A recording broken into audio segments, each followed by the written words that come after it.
Hello students, welcome to e-learning platform from Mechanical Engineering Department. I am Mr. B.B. Patil going to teach you renewable energy technologies subject in this semester. The subject code is 22661. We are discussing our unit number 4, that is micro hydro power systems and introduction and construction and working of micro hydro power plant. We have finished in last video. Now we will continue with next point. तर last video लेक्चरमध्ये आपण introduction बघितलं होतं आणखी construction working of micro hydro power plant. तर आता आपण next points बघूया. So start with advantages. तर ॲडव्हान्टेजेस बघा मायक्रो हायड्रो पॉवर प्लांटचे काय काय आहेत. एक म्हणजे तो सगळ्यात महत्त्वाचं म्हणजे fuel free source of power आहे. ओके, हा कसा आहे fuel free source of power. त्यानंतर environmental impacts of installation are negligible. जो एन्व्हायरमेंटल इम्पॅक्ट आहे इन्स्टॉलेशनचा तो देखील निग्लिजिबल आहे. त्यानंतर रिक्वायर्स नो फ्युअल्स. आणखी एक इम्पॉर्टंट बघा ॲडव्हान्टेज म्हणजे रिक्वायर्स नो फ्युअल्स, हेच पोल्युशन फ्री आहे. त्यानंतर being a renewable energy source it helps to reduce green house gas emissions. Okay, it helps to reduce green house gas emissions. हा renewable energy source असल्यामुळे काय होईल, it helps to reduce green house gas emissions. त्यानंतर low cost आहे सगळ्यात महत्त्वाचं. Plants can be build local at low cost. Okay, त्यानंतर आणखी एक ॲडव्हान्टेजेस आहे installation period just 6 to 24 months on a average. Installation देखील त्याचं कमी वेळेमध्ये होतं, इन जस्ट 6 to 24 months. हेच जर तुम्ही लार्ज हायड्रोलिक पॉवर प्लांट घेतला तर त्याला बराच वेळ लागतो इन्स्टॉल करण्यासाठी. त्यानंतर long life time of system. Okay, एकदा प्लांट इन्स्टॉल झाल्यानंतर त्याची जी सर्व्हिस आहे ती भरपूर वर्ष चालते, typically 25 years or more. Okay, हा देखील खूप महत्त्वाचा ॲडव्हान्टेज आहे. Low maintenance required. त्यानंतर लो मेंटेनन्स कॉस्ट आहे.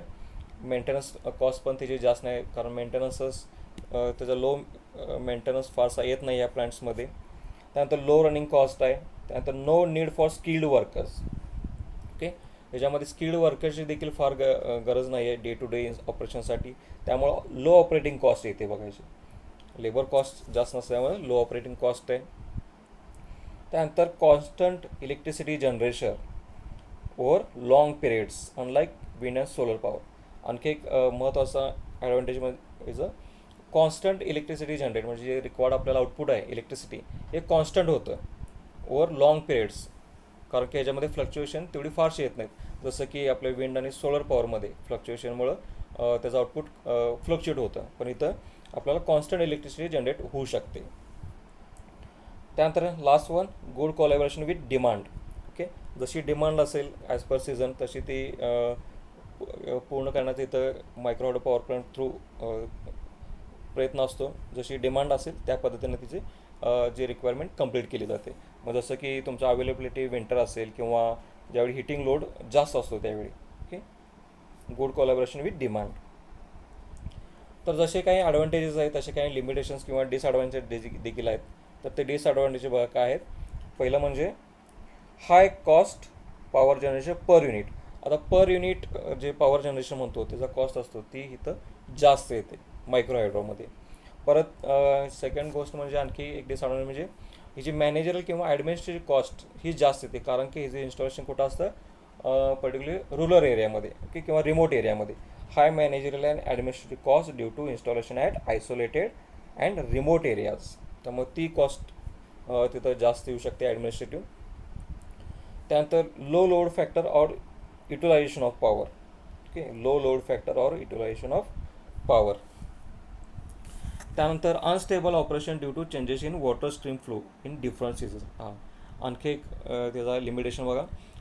डिफरंट सीझनमध्ये जे वॉटर आपलं फ्लो असतो तो कमी जास्त होऊ शकतो आणि ह्यामुळे देखील पूर्ण सिस्टीम अफेक्ट होऊ शकते. त्यामुळे हा एक ड्रॉबॅक आहे. Generation depends upon availability of water. Okay, जसं की आधी बघितलं आपण की डिफरंट सीझनमध्ये अवेलेबिलिटी वॉटरची कमी जास्त असू शकते. त्यामुळे जनरेशन जे असतं ते पूर्णपणे डिपेंड कशावर असतं, अवेलेबिलिटी ऑफ वॉटर फ्लोवरती. ओके, त्यानंतर subjectable to water losses due to extreme climate condition leading to flooding thereby damaging the equipment. Okay, flooding कंडिशनची वेळी किंवा आपण म्हणतो की पूर आला वगैरे तर त्यावेळेला जे पाणी असतं ते मॅनेज करणं खूप तिथं अवघड असतं किंवा ह्याच्यामुळं जे इक्विपमेंट असतात ती डॅमेज होऊ शकतात. त्याचं प्रॉपर जर आपण तो वे आउट करून दिला नाही तो फ्लडिंगला त्या वॉटरला, तर ते आपलं इक्विपमेंट डॅमेज होऊ शकतात. तर हा एक डिसॲडव्हान्टेज आहे. प्रॉपर त्याचं चॅनलिंग तिथे किंवा पूर्ण तो त्याला वे आउट करणं महत्त्वाचं असतं. So these are the some disadvantages.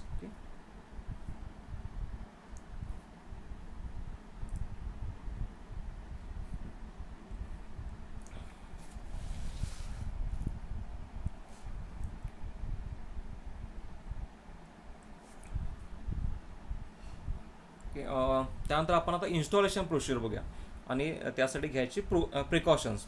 Installation procedure for micro hydro power plant. Okay, तर इथं परत एकदा आपण हा लेआउट मी इथं दाखवलेला आहे. आधीच्या व्हिडिओ लेक्चरमध्ये आपण बघितलेलं आहे की रिव्हरचा फ्लो आहे, डायव्हर्जन वेअर थ्रू इथं आपण बरागेज किंवा स्मॉल डॅम्स थ्रू ते आपण एक फ्लो इनटेक आत घेतलेला आहे, वॉटर फ्लो आत घेतलेला आहे. डेस्टिलेटिंग टँक थ्रू तो 4 बँक टँकमध्ये आपण टेम्पररी स्टोरेज केलेला आहे वॉटर, आणि पेनस्टॉक किंवा पायपिंग थ्रू तो आपण कुठे केलेला आहे, टर्बाईनवरती फ्लो केलेला आहे.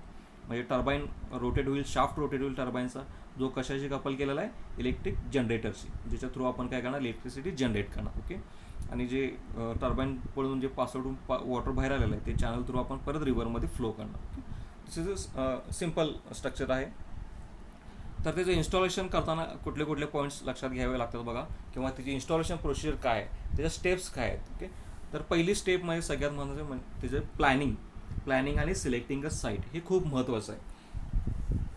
मायक्रो हायड्रो पॉवर प्लॅन्टचं प्लॅनिंग करणं, एक स्ट्रक्चर किंवा त्याचं साईट सिलेक्शन, तिथं अवेलेबिलिटी ऑफ वॉटर आहे अशा ठिकाणी साईट सिलेक्शन पहिलं खूप महत्त्वाचं आहे. तर पहिली स्टेप आहे म्हणजे प्लॅनिंग आणि सिलेक्टिंग अ साईट. तर हे करताना काही गोष्टी आपल्याला तिथं लक्षात घ्याव्या लागतात. त्या कुठल्या एक म्हणजे तुमचं टोपोग्राफी किंवा जिओमॉर्फोलॉजी ऑफ द साईट. त्यानंतर इव्हॅल्युएशन ऑफ वॉटर रिसोर्स, सगळ्यात महत्त्वाचं म्हणजे evaluation of water resource and it's generating potential. तर साईट सिलेक्टिंग करताना आपल्याला सगळ्यात महत्त्वाचं म्हणजे की तिथं जे वॉटर रिसोर्स आहे तो तितका अवेलेबल आहे का, किंवा इलेक्ट्रिसिटी जनरेट करण्यासाठी तितकं त्याचे पोटेन्शियल आहे का. तर ह्या काही गोष्टी आहेत. किंवा साईट सिलेक्शन, बेसिक लेआउट असेल, त्यानंतर हायड्रोलिक टर्बाईन किंवा जनरेटर किंवा त्याचं कंट्रोल. ओके, त्यानंतर एन्व्हायरमेंटल इम्पॅक्ट्स असेसमेंट, त्यानंतर economical evaluation of project and financial potential, हे देखील महत्त्वाचं आहे. त्यानंतर institutional framework and administrative procedure to attend the necessary constraints. तर पहिली स्टेप इन्स्टॉलेशन प्रोसिजरमध्ये ते असते म्हणजे प्लॅनिंग करणं आणि सिलेक्टिंग अ साईट. ओके, तर ह्या सगळे पॉईंट्स लक्षात घ्यावे लागतात प्लॅनिंग करतेवेळी किंवा साईट सिलेक्शन वेळी. त्यानंतर सेकंड स्टेप आहे म्हणजे तो म्हणजे प्लॅन्ट लेआउट. ज्यावेळी आपण एक साईट फायनल करू, प्लॅनिंग करू, त्यानंतर सगळ्यात महत्त्वाची गोष्ट म्हणजे लेआउट तयार करणं. लेआउट म्हणजे आपल्याला पूर्ण जे वॉटर डायव्हर्ट करायचं असतं रिव्हरमधनं, तिथून ते पूर्ण टर्बाईनपर्यंतचं. तर हे पूर्ण लेआउट प्रॉपर झाला तरच आपल्याला पुढं काय होईल, प्रॉपर आउटपुट मिळत जातं. So layout of plant, it is crucial to prepare a map on land area on which the facility is to be constructed. On this map, the layout of the plant is outlined. This exercise will enable to check the best possible way to divert water, identify the components of the plant in the landscape. Okay, तर layout करणं गरजेचं असतं. पूर्ण layout proper effective झाला तरच आपल्याला required output मिळतं. त्यानंतर ट्रान्सपोर्ट ऑफ वॉटर ट्रान्सफर म्हणजे आपल्याला 4 बाय टँकमधून ते पूर्ण टर्बाईनपर्यंत जे वॉटर ट्रान्सफर आहे त्याचं काही सोल्युशन्स आहेत. म्हणजे त्याचा हाय हेड आहे, मिडियम हेड आहे, लो हेड आहे. हाय हेडसाठी साधारण शॉर्ट डायरेक्ट पेनस्टॉक तिथं यूज केला जातो, किंवा मिडियम हाय हेडसाठी short penstock with long channel असेल, त्यानंतर long penstock with short channel असेल, किंवा लो हेडसाठी लाँग चॅनल असेल. ओके, म्हणजे हे possible options for transporting the water from diversion weir up to power house are evaluated. Okay, तर सेकंड स्टेपमध्ये हे आहे प्लॅन्ट लेआउट झाल्यानंतर ट्रान्सफर ऑफ वॉटर आहे. त्यानंतर मेजरमेंट्स देखील काही तिथं पॅरामीटर्स आपल्याला गरजेचं असतं मेजर करणं, जसं की फ्लो किंवा व्हिलॉसिटी मेजरमेंट असेल, हेड मेजरमेंट असेल, किंवा परफॉर्मिंग वॉटर कॅल्क्युलेशन. तर हे मेजरमेंट ऑन साईट तिथं घेतली जातात. त्यानंतर नेक्स्ट स्टेप आहे ते म्हणजे सिव्हिल वर्क. आता सिव्हिल वर्कमध्ये काय येतं, आपलं पूर्ण स्ट्रक्चर जे उभं करायचं असतं त्याच्यामध्ये डायव्हर्जन वेअर असेल. ओके, त्यानंतर तुमचे चॅनल्स असतील, स्पिलवेज असतील, 4 वे कन्स्ट्रक्शन, तर हे सगळं सिव्हिल वर्कमध्ये येतं. आता सिव्हिल वर्क कमिशनिंगमध्ये डायव्हर्जन वेअर पहिल्यांदा तिथं प्रॉपर फोकस केला जातो. पूर्ण वॉटर फ्लो रिक्वायर्ड जो इंटेक आहे तो आत आला पाहिजे. त्यानंतर चॅनल्स, ओके, चॅनल्समध्ये type of head race depends on various conditions, stiffness, soil, landscape, crossing असेल. त्यानंतर स्पिलवेज, हे ज्यावेळी एक्सेस वॉटर येतं, ओके, त्यावेळी एक्सेस वॉटर थ्रू म्हणजे स्पिलवेज जे आपण इथं स्ट्रक्चरमध्ये बघू शकता, तर हे करणं देखील खूप गरजेचं असतं, ज्याच्या थ्रू जे एक्सेस वॉटर आहे ते परत रिव्हरमध्ये फ्लो होईल. Otherwise it will impact whole system किंवा टर्बाईनला ते इम्पॅक्ट करू शकतं.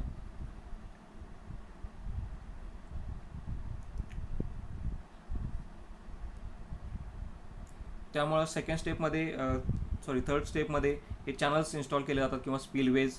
त्यानंतर 4-वे कन्स्ट्रक्शन, ज्याच्यामध्ये टँक आपण टेम्पररी स्टोरेज असतं वॉटरचं, तर ते करतेवेळी काही प्रिकॉशन्स घ्यायला लागतात, जसं की अवॉइड लिकेज असेल थ्रू दी 4-वे टू प्रिव्हेंट सॉईल इरोजन असेल, किंवा अवॉइड लिकेज थ्रू दी 4-वे head wall along penstock pipe. Tank through जे पाईप खाली जाते तिथं देखील लिकेज अवॉइड केलं जातं फॉर इफेक्टिव्ह रिझल्ट्स. ओके. त्यानंतर penstock installation after diversion weir असेल किंवा चॅनल्स 4-वे कन्स्ट्रक्शन, तर पेनस्टॉक इन्स्टॉलेशन, तर तिथे काही प्रिकॉशन्स घेतले जातात. ते म्हणजे crossings inaccessible areas should be avoided. पायपिंगचं crossing तिथं अवॉइड केलं जातं. Choose locally available pipe material such as plastic, concrete etcetera. जे पाईपसाठी मटेरियल यूज केलं जातं ते देखील प्रॉपर जे अवेलेबल आहे लोकली ते यूज केलं जातं. Use flanges in appropriate distances.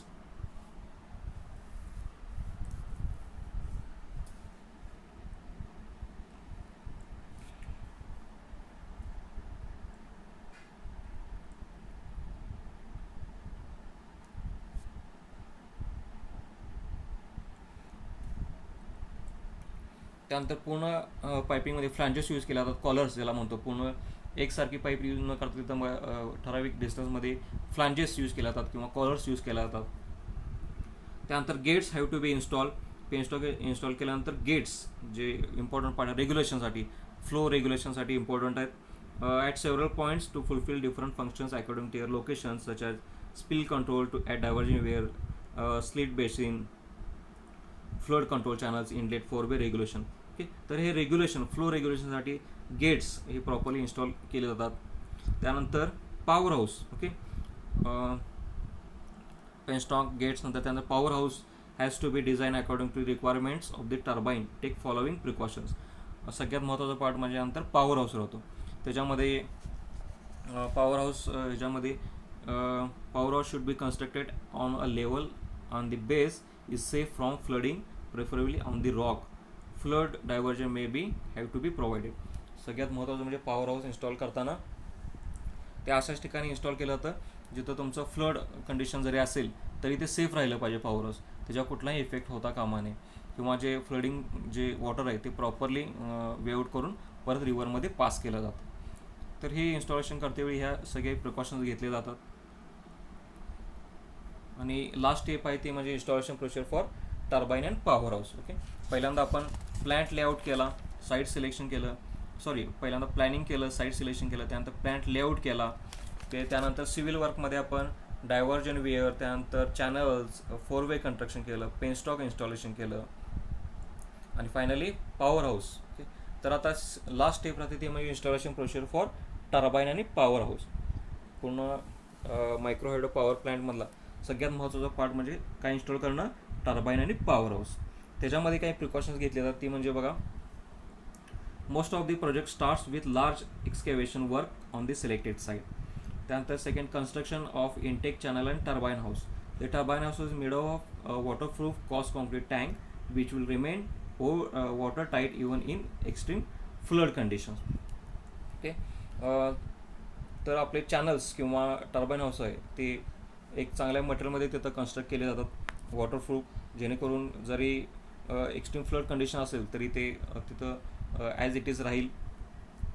त्यानंतर finishing the intake channel. The intake screen is located at the end of the intake channel. This is the hole in the turbine water house wall where the turbine intake adapter will be fitted. त्यानंतर Finishing the turbine house, the turbine inlet adapter goes between the turbine and the intake screen is concreted into the turbine house structure. Next, the draft tube which discharges water from the turbine to the discharge sump also concreted into the turbine house structure to ensure that turbine house stays watertight. Okay, so ह्या काही steps आहेत turbine आणि power house step wise construct करण्याच्या ज्याच्या through तिथं flooding condition असेल किंवा तिथं काही लिकेज किंवा लॉस होणार नाही अशी काळजी घेतली जाते जेणेकरून आपल्याला प्रॉपर त्याचं आउटपुट मिळेल. ओके, त्यानंतर नेक्स्ट आहे ते म्हणजे installing draft tube in space, installing turbine in place. Okay, proper turbine त्याच्या जागेवरती तिथं इन्स्टॉल करणे.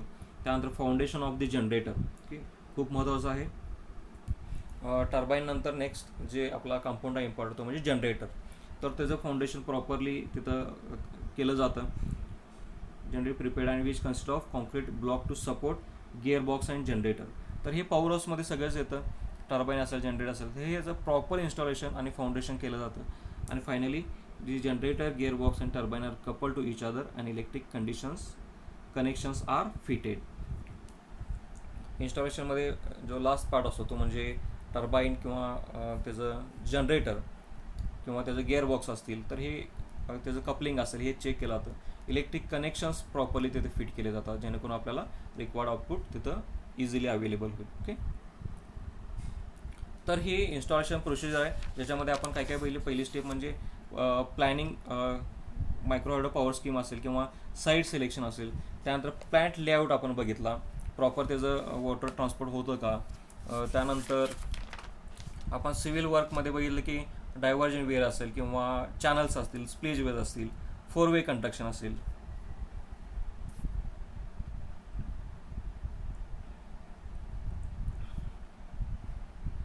किंवा गेट्स असतील, पेनस्टॉक इन्स्टॉलेशन असेल. ओके, आणि फायनली चौथ्या स्टेपमध्ये आपण पाहिलं की इन्स्टॉलेशन प्रोसिजर फॉर टर्बाईन आणि power house. Okay, so this is installation procedure and precautions for micro hydro power plant. Okay, so we will stop here. Thank you.